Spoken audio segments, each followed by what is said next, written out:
Hello नमस्कार दोस्तों, मेरा नाम है कपिल और स्वागत है आप सभी का फॉर आपके सक्सेस में। फ्रेंड्स, इस वीडियो में हम आपके लिए लेकर आए हैं जीके जीएस के 20 बहुत ही महत्वपूर्ण प्रश्न उत्तर जो हाल ही में किसी न किसी एग्जाम में पूछे गए हैं और आगे भी ये सभी क्वेश्चन आपके एग्जाम में पूछे जा सकते हैं।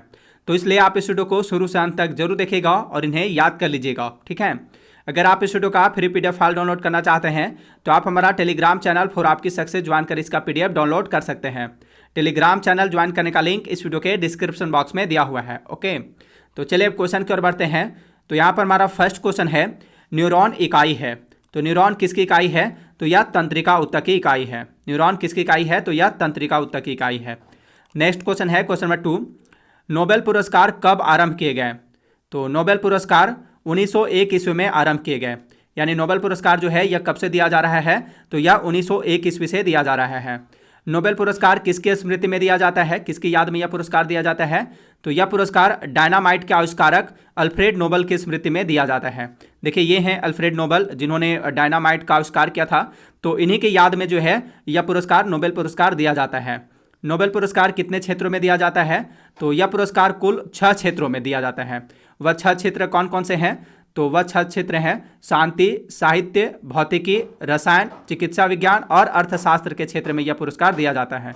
पहले यह पुरस्कार केवल 5 क्षेत्रों में ही दिया जाता था, लेकिन 1969 ईस्वी से यह पुरस्कार अर्थशास्त्र के क्षेत्र में भी दिया जाने लगा। तो इस तरह वर्तमान में कुल 6 क्षेत्रों में यह पुरस्कार दिया जाता है, ठीक है। चलिए नेक्स्ट क्वेश्चन देखते हैं। नेक्स्ट क्वेश्चन है क्वेश्चन नंबर 3, काला पानी भूमि पर स्वामित्व का विवाद किन 2 देशों के बीच है? तो काला पानी भूमि पर स्वामित्व का विवाद जो है यह भारत और नेपाल के बीच है, ठीक है। काला पानी भूमि पर स्वामित्व का विवाद भारत और नेपाल के बीच है। नेक्स्ट क्वेश्चन है क्वेश्चन नंबर 4, फिल्म अभिनेता सनी देओल किस क्षेत्र के लोकसभा सांसद हैं? तो देखिए, सनी देओल जो है ये किस क्षेत्र के लोकसभा सांसद हैं? तो ये हैं गुरदासपुर संसदीय क्षेत्र के ये लोकसभा सांसद हैं। गुरदासपुर पंजाब के जो हैं सनी देओल जो हैं ये गुरदासपुर पंजाब संसदीय क्षेत्र के लोकसभा सांसद हैं, गुरदासपुर के हैं ये। नेक्स्ट क्वेश्चन है क्वेश्चन नंबर 5, नाभिकीय विकिरण से मानव शरीर के किस भाग पर पहले प्रतिकूल प्रभाव पड़ता है? तो नाभिकीय विकिरण से मानव शरीर के त्वचा पर, सबसे पहले त्वचा पर जो है प्रतिकूल प्रभाव पड़ता है। नाभिकीय विकिरण से त्वचा पर, मानव शरीर के त्वचा पर सबसे पहले प्रतिकूल प्रभाव पड़ता है। नेक्स्ट क्वेश्चन है क्वेश्चन नंबर 6, भारतीय संविधान के किस अनुच्छेद में मूल कर्तव्यों का उल्लेख किया गया है? तो देखिए, भारतीय संविधान में मूल कर्तव्यों का उल्लेख जो है, फंडामेंटल ड्यूटीज का उल्लेख, यह अनुच्छेद 51 क में किया गया है। अनुच्छेद 51 क में इसका उल्लेख किया गया है। मौलिक कर्तव्यों को जो है, मौलिक कर्तव्यों को संविधान में किस संशोधन के द्वारा जोड़ा गया है?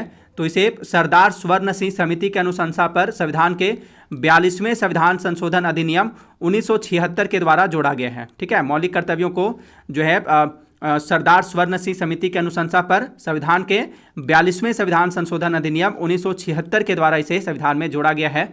मौलिक कर्तव्यों को किस देश के संविधान से लिया गया है? तो इसे रूस देश के संविधान से लिया गया है। मौलिक कर्तव्यों को रूस देश के संविधान से लिया गया है। और मौलिक कर्तव्यों को संविधान में कहाँ रखा गया है? तो इसे संविधान के भाग 4 क में, भाग 4 क में जो है, भाग 4 क में अनुच्छेद 51 क के तहत इसे रखा गया है, ठीक है। मौलिक कर्तव्यों को संविधान में कहाँ रखा गया है? तो इसे भाग 4 क में अनुच्छेद 51 क के तहत रखा गया है। वर्तमान में मौलिक कर्तव्यों की संख्या कितनी है? तो वर्तमान में मौलिक कर्तव्यों की संख्या 11 है। कुल कितने मौलिक कर्तव्य हैं? तो कुल वर्तमान में कुल 11 मौलिक कर्तव्य हैं। नेक्स्ट क्वेश्चन है क्वेश्चन नंबर 7, मिशन इंद्रधनुष का संबंध किस क्षेत्र से है? तो मिशन इंद्रधनुष का संबंध किस क्षेत्र से है? तो इसका संबंध बच्चों के टीकाकरण से संबंधित है, ठीक है। मिशन इंद्रधनुष का संबंध वैक्सीनेशन से है, बच्चों के टीकाकरण से इसका संबंध है। नेक्स्ट क्वेश्चन है क्वेश्चन नंबर 8, साइना नेहवाल किस खेल के प्रसिद्ध खिलाड़ी हैं? देखिए, ये हैं साइना नेहवाल, तो ये किस खेल की प्रसिद्ध खिलाड़ी हैं? तो ये बैडमिंटन की प्रसिद्ध खिलाड़ी हैं, ठीक है। साइना नेहवाल बैडमिंटन खेल की प्रसिद्ध खिलाड़ी हैं। नेक्स्ट क्वेश्चन है क्वेश्चन नंबर 9, स्वतंत्रता संग्राम के दौरान द फिलॉसफी ऑफ बम नामक पुस्तक किसने लिखे थे? तो स्वतंत्रता संग्राम के दौरान द फिलॉसफी ऑफ बम नामक पुस्तक जो है इसे भगवती चरण बोहरा ने लिखी थी। किसने? भगवती चरण बोहरा ने द फिलॉसफी ऑफ बम नामक पुस्तक को लिखी थी। नेक्स्ट क्वेश्चन है क्वेश्चन नंबर 10, यदि किसी कारणवश राष्ट्रपति एवं उपराष्ट्रपति दोनों का पद खाली रहता है तो राष्ट्रपति के कार्यों को कौन संपादित करेगा? आंसर है भारत का मुख्य न्यायाधीश। देखिए, यदि किसी कारणवश राष्ट्रपति का पद खाली रहता है तो ऐसी स्थिति में उपराष्ट्रपति उसके कार्यों को संपादित करता है। लेकिन जब ऐसा किसी कारण से ऐसा हो कि राष्ट्रपति और उपराष्ट्रपति दोनों का राष्ट्रपति और उपराष्ट्रपति दोनों का पद खाली हो जाता है तो ऐसी सिचुएशन में राष्ट्रपति के कार्यों को कौन संपादित करेगा? तो वह भारत का मुख्य न्यायाधीश संपादित करेगा। नेक्स्ट क्वेश्चन है क्वेश्चन नंबर 11। सियाचिन ग्लेशियर कहाँ स्थित है? तो सियाचिन ग्लेशियर कहाँ स्थित है? तो यह हिमालय पर्वत की हिमालय की पूर्वी काराकोरम श्रेणी में स्थित है। सियाचिन ग्लेशियर हिमालय की पूर्वी काराकोरम श्रेणी में स्थित है। नेक्स्ट क्वेश्चन है क्वेश्चन नंबर 12। विश्व पृथ्वी दिवस कब मनाया जाता है? आंसर है 22 अप्रैल को। विश्व पृथ्वी दिवस कब मनाया जाता है? तो यह प्रत्येक वर्ष 22 अप्रैल को मनाया जाता है विश्व पृथ्वी दिवस। इस बार की यानी 2020 के लिए इसकी थीम क्या है? तो 2020 के लिए इसकी थीम है क्लाइमेट एक्शन। क्या है इसकी थीम? तो इसकी थीम है विश्व पृथ्वी दिवस 2020 की थीम है क्लाइमेट एक्शन यानी जलवायु कार्रवाई। तो क्लाइमेट एक्शन विश्व पृथ्वी दिवस 2020 की थीम है, तो आप इसे जरूर याद रखिएगा। नेक्स्ट क्वेश्चन है क्वेश्चन नंबर 13। वेद शब्द का अर्थ है। तो वेद शब्द का क्या अर्थ है? तो देखिए, वेद शब्द का अर्थ है ज्ञान। ठीक है, वेद शब्द का अर्थ होता है ज्ञान। कुल कितने वेद हैं? तो कुल 4 वेद हैं।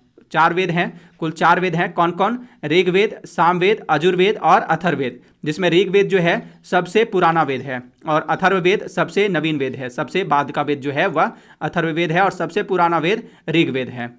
नेक्स्ट क्वेश्चन है क्वेश्चन नंबर 14। नटराज की मूर्ति किस काल की है? तो नटराज की मूर्ति देखिए, ये है नटराज की मूर्ति। तो नटराज की मूर्ति किस काल की है? तो यह चोल काल की है। यानी नटराज की मूर्तियों का निर्माण किस काल में किया गया था? तो नटराज की मूर्तियों का निर्माण चोल वंश के काल में किया गया था। नेक्स्ट क्वेश्चन है क्वेश्चन नंबर 15। सरोद में कितने तार होते हैं? तो सरोद में कितने तार होते हैं? तो सरोद में 19 तार होते हैं। सरोद में कितने तार होते हैं? 19 तार होते हैं। यहाँ पर फोटो में देखिए, ये है उस्ताद अमजद अली खान। कौन है ये उस्ताद अमजद अली खान हैं और ये क्या बजा रहे हैं? तो ये सरोद बजा रहे हैं। देखिए, ये है सरोद। तो उस्ताद अमजद अली खान ये हैं उस्ताद अमजद अली खान और ये क्या बजा रहे हैं? तो ये सरोद बजा रहे हैं। उस्ताद अमजद अली खान भारत के एक प्रसिद्ध सरोद वादक हैं। कई बार एग्जाम में पूछा गया है कि उस्ताद अमजद अली खान किस वाद्य यंत्र से संबंधित हैं? तो ये किस वाद्य यंत्र से संबंधित हैं? तो ये सरोद वाद्य यंत्र से संबंधित हैं। ये सरोद वादक हैं। ठीक है, सरोद बजाते हैं ये। तो आप इसे जरूर याद रखिएगा, इनका नाम जरूर याद रखिएगा। और ये कौन सा वाद्य यंत्र बजाते हैं? तो ये सरोद बजाते हैं। आप इसे जरूर याद रखिएगा। चलिए नेक्स्ट क्वेश्चन देखते हैं। नेक्स्ट क्वेश्चन है क्वेश्चन नंबर 16। निम्नलिखित में से किस एक प्राणी को किसान का मित्र कहा जाता है? तो किस एक प्राणी को किसान का मित्र कहा जाता है? तो किसान का मित्र कहा जाता है केंचुआ को। ठीक है, केंचुआ को किसान का मित्र कहा जाता है। अगला प्रश्न है क्वेश्चन नंबर 17। जीन शब्द किसने दिया था? तो जीन शब्द किसने दिया था? तो जीन शब्द इसे विल्हेल्म जोहानसन ने दिया था। ठीक है, जीन शब्द किसने दिया था? विल्हेल्म जोहानसन ने दिया था। नेक्स्ट क्वेश्चन है क्वेश्चन नंबर 18। अग्निशामक के रूप में किस गैस का प्रयोग किया जाता है? तो अग्निशामक के रूप में किस गैस का प्रयोग किया जाता है? तो अग्निशामक के रूप में यानी आग बुझाने के लिए कार्बन डाइऑक्साइड गैस का प्रयोग किया जाता है। ठीक है, आग बुझाने के लिए या अग्निशामक के रूप में कार्बन डाइऑक्साइड गैस का प्रयोग किया जाता है। किसका? कार्बन डाइऑक्साइड का, यानी CO2 का CO2 गैस यानी कार्बन डाइऑक्साइड गैस का प्रयोग किया जाता है आग बुझाने के लिए। नेक्स्ट क्वेश्चन है question number 19। Milk of magnesia का pH मान कितना है?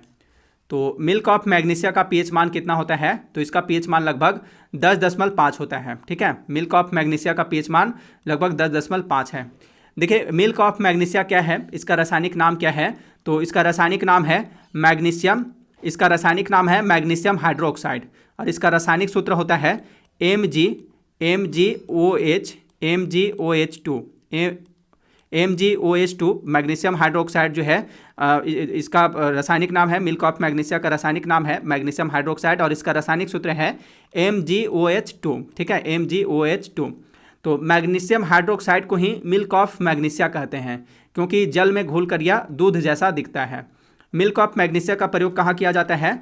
तो इसका प्रयोग पेट की अम्लीयता को दूर करने के लिए किया जाता है। जब खाना सही से नहीं पचता है, पेट में एसिडिटी हो जाता है, तो इसे ही दूर करने के लिए जो है ठीक करने के लिए इसे मिल्क ऑफ मैग्नीशिया का यानी मैग्नीशियम हाइड्रोक्साइड का प्रयोग किया जाता है। और इसका पीएच मान कितना है, तो इसका पीएच मान 10.5 है। और इसका प्रकृति कैसा है, तो इसका प्रकृति क्षारीय है। लास्ट क्वेश्चन है इस वीडियो का, क्वेश्चन नंबर 20। समाचार पत्र राष्ट्रगुप्तार, जिसका अर्थ है समाचार सच बताने वाला, का संबंध निम्नलिखित में से किस धर्म सुधारों से था। तो राष्ट्रगुप्तार समाचार पत्र का संबंध किस धर्म सुधारों से था, तो इसका संबंध जो है मूलतः पारसी धर्म, इसका संबंध मूलतः पारसी धर्म के सुधारों से था। ठीक है, राष्ट्रगुप्तार समाचार पत्र का संबंध पारसी धर्म के सुधारों से था। देखिए, राष्ट्रगुप्तार नामक समाचार पत्र का संपादन किसने किया था, तो इसका संपादन दादा भाई नौरोजी ने किया था। किसने, दादा भाई नौरोजी ने जो है राष्ट्रगुप्तार नामक समाचार पत्र का संपादन किया था। तो फ्रेंड्स, ये थे जीके जीएस के 20 बहुत ही महत्वपूर्ण प्रश्न उत्तर। अब अंत में आपके लिए क्वेश्चन है जिसका जवाब आपको कमेंट बॉक्स में देना है।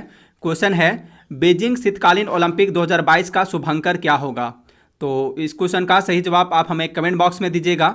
तो इस वीडियो में इतना ही। अगर ये वीडियो आपके लिए हेल्पफुल रही हो तो प्लीज़ इस वीडियो को लाइक एंड शेयर जरूर कर दीजिएगा। अब मिलते हैं नेक्स्ट वीडियो में। Thanks for watching.